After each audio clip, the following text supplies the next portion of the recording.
Ma'am दूसरा ऐसा essential point जो कि बहुत ज़रूरी है इंटरव्यू के दौरान। दूसरा इंपॉर्टेंट पॉइंट जो है वो है कॉन्फिडेंस, कि आपका चेहरा आपके बारे में बहुत सारी चीज़ें कहता है। तो आपका चेहरा जो है वो कितना इंपॉर्टेंट है, कितना आप स्माइल कर रहे हैं, कितने कॉन्फिडेंटली आप आंसर कर रहे हैं अपने क्वेश्चन को। और इसकी सबसे अच्छा तरीका ये है कि अगर आप कॉन्फिडेंस को प्रैक्टिस करना चाहते हैं तो उसकी जेन्युइनली आईने के सामने प्रैक्टिस करें, क्योंकि आईना आपका सबसे अच्छा दोस्त होता है। वहाँ पर अगर आपने कॉन्फिडेंस दिखा दिया तो मुझे लगता है इस सिचुएशन से आप बहुत ईजिली निकल पाएंगे। मैम कहा जाता है कि इंटरव्यू के दौरान कॉन्फिडेंस चेक किया जाता है, लेकिन कॉन्फिडेंस किस तरह चेक किया जाता है? कॉन्फिडेंस जो है बहुत अलग अलग तरीकों से चेक किया जाता है। सबसे पहले चेक किया जाता है आपकी आंखों से और आपकी मुस्कुराहट से, यानी आपके फेशियल एक्सप्रेशन से। तो आपकी आंखें देखी जाती हैं कि किस तरीके से आपकी आंखें मूव कर रही हैं, कितना ज़्यादा आप झपक रहे हैं, क्योंकि डर में हम अक्सर अपनी आंखें बंद कर लेते हैं। तो अगर आप अपनी आंखें खुली रख रहे हैं, आप बिल्कुल नॉर्मल तरीके से बात कर पा रहे हैं, नॉर्मली मुस्कुरा पा रहे हैं, बहुत ज़्यादा नहीं झपक रहे, तो ये आपके डर को कम दर्शाता है और ये बताता है कि आप कॉन्फिडेंट हैं। Ma'am hand shake, leg shake nervousness के कारण होता है, तो क्या मैम थोड़ा बहुत चलता है कि नहीं ही करना चाहिए, कंट्रोल रखना चाहिए? देखिए, नहीं ही करना चाहिए, पर कोई बात नहीं, अगर आप करते भी हैं तो अगर आप अपनी बात को सही तरीके से सिद्ध कर पा रहे हैं तो इतनी बड़ी कोई डील नहीं है। आप यूजुअली कॉर्पोरेट्स में देखेंगे कि आपको एक टेबल दी जाएगी जिसके अंदर आपकी नर्वसनेस सारी चीज़ छुप जाती है। पर अगर एक पैनल इंटरव्यू होता है तो वो सिर्फ आपको कुर्सी दे देते हैं। आपकी नर्वसनेस चेक करने के लिए आप कितना ज़्यादा हैंड मूवमेंट कर रहे हैं, कितना ज़्यादा आप लेग मूवमेंट कर रहे हैं, क्योंकि ये सब नर्वसनेस की निशानियाँ हैं। मैम किस तरह हैंड का पोस्चर रखना चाहिए? जैसे अभी इंटरव्यू के दौरान मैंने कुछ इस तरीके से पैटर्न रखा है, so it's a good pattern, और किस तरह आप बताएं? बेसिकली जब आप इस तरीके से बैठे हैं तो ये एक, जब आप दोनों हाथों को अपने पास रखते हैं, ये एक लिसनिंग पोजीशन होती है। जब आप बोलने की बात करते हैं तो आप इस तरीके से अपने हाथ वाइड करके बोलने की कोशिश करते हैं।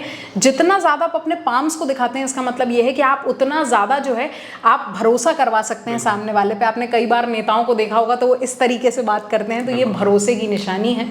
अपने हाथों को कोशिश करके सामने रखिए ताकि आप नर्वस कम हो। आप अपने लैप पे भी अपने हाथ रख सकते हैं, आप आराम से अपने वहाँ पे हाथों को रेस्ट करवाइए। ये एक सबसे कंफर्टेबल तरीका होता है बात करने का। मैम आपने एक प्रैक्टिस की टिप दी कि मिरर को देखते हुए करो, तो मैम कितना फ्रीक्वेंसी रखनी चाहिए, मतलब कितना ऐसा प्रैक्टिस हो जाए कि भैया कॉन्फिडेंस आ जाए?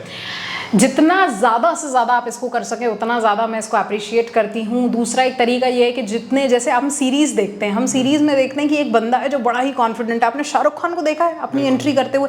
शाहरुख खान आज भी आईने के सामने प्रैक्टिस करते हैं। अमिताभ बच्चन आज भी आईने के सामने बहुत देर अपना टाइम इन्वेस्ट करते हैं और वहाँ अपने डायलॉग्स बोलने की कोशिश करते हैं। और अगर वो इतने परफेक्शनिस्ट होकर ये चीज़ें करते हैं तो हमारे लिए तो शुरुआत है। दोस्तों मैं बता देना चाहूँगा, पर्सनालिटी डॉक्टर की इन्हीं टिप्स ने मेरा भी कॉन्फिडेंस बूस्ट किया है।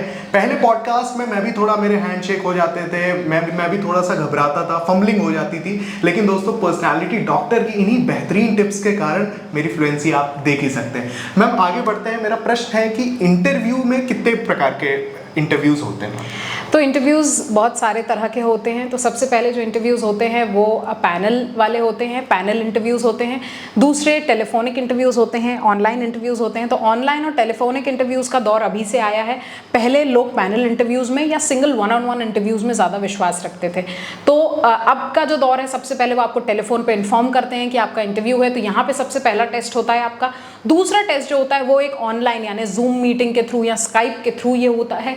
तीसरा जो होता है वो पैनल इंटरव्यू होता है या आपके आमने सामने वन ऑन वन इंटरव्यू होता है। मैम एक अच्छी कंपनी सिर्फ इंटरव्यू तक तो सीमित नहीं होगी, उसके अलावा भी क्या ऐसे एसेंशियल फैक्टर्स हो सकते हैं या एसेंशियल टिप्स आप देना चाहें जिससे हम रेडी हों और अच्छा एक इंटरव्यू दे सकें? तो उसके लिए 3 तरह के और जो टेस्ट जो मैंने खोजे हैं वो निकाले गए हैं, जो मुझे समझ में आए। सबसे पहले एक होता है एप्टीट्यूड टेस्ट, जिसमें आपके एप्टीट्यूड को देखा जाता है।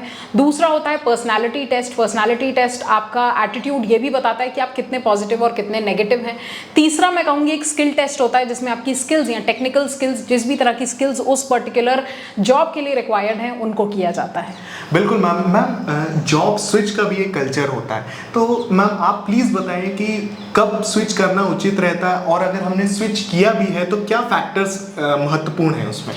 तो भाई जितने भी लोग जॉब स्विच करते हैं उनके लिए मेरी खास सलाह यही रहती है कि कम से कम 2 साल एक कंपनी में काम करिए, क्योंकि 2 साल तक एक बेसिक दिमाग यही कहता है कि 2 साल तक आपकी कोई एज सच ग्रोथ बड़ी मानी नहीं जाती, बट इस बात का खास ख्याल रखेंगे कि 2 साल तक कम से कम एक पर्टिकुलर कंपनी में काम करिए। ये आपके बारे में एक बहुत प्लस पॉइंट बताता है कि आप भी कहीं ना कहीं एक कंपनी में टिके हुए हैं, आपकी ऑनेस्टी, लॉयल्टी उसके साथ रिलाई करती है। दूसरा, अगर आप कहीं कंपनी में स्विच करते हैं तो आप इस बात का खास ख्याल रखेंगे कि वहाँ का वर्क कल्चर कैसा है, वहाँ की कोर वैल्यूज़ क्या हैं।